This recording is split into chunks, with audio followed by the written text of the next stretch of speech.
This is going to be a fun one, and ACU has a chance to pull off an upset of a top 10 team. More on that. We say hello to Kauy Ostlien. Zach, this is going to be a great game.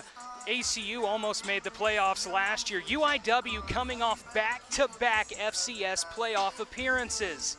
Now, neither of those were under current head coach Clint Kauy. First one, Eric Morris, former head coach. He took them to the playoffs 2 years ago. He headed to Oregon for the offensive coordinator's job. He's at North Texas, where he's the head coach now. Now, their former head coach, G.J. Kinney, is at Texas State, and Clint Kauy at his alma mater, trying to continue the fight. Themselves on that one. All right, let's talk more about the history between these two teams and send it down to Kauy Ostlien. Yeah, Joesph, Zach, their aggression for these two teams is real. Since their ascension to Division I, ACU has been familiar with big games at home. They're 1-4 versus ranked opponents here in Abilene. Their last win coming against then number 11 Nichols in October 2018. But a familiar foe this time with Incarnate Word. They come into this game ranked 9th in the nation.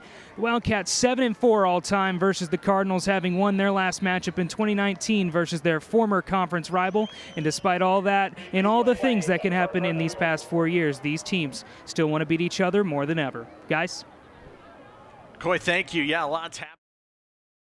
Then they got going. The quarterback's a big part of that. Maverick McIver and Zach Calzada. Let's talk more about the Cardinal QB. Send it down to Kauy Ostlien.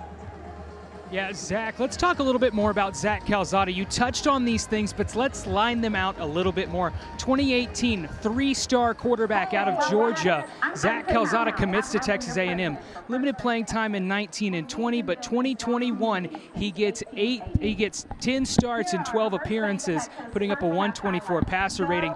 Really good job from him that season. Transfers to Auburn, injures his non-throwing shoulder. Then there's a coaching change at Auburn. He transfers to Incarnate Word, and here he is lighting up the offense for Incarnate Word. Guys, back to you. Goes through his hands. Second down coming up. Let's check in down on the sideline with Kauy Ostlien.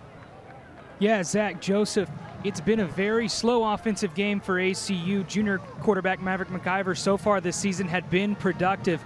He was 10th in the country in passing yards amongst FCS quarterbacks and 7th in the nation in team passing efficiency. So UIW's done a good job of silencing this ACU offense, and here we are 17-10 in the fourth quarter. McIver, one of the great athletes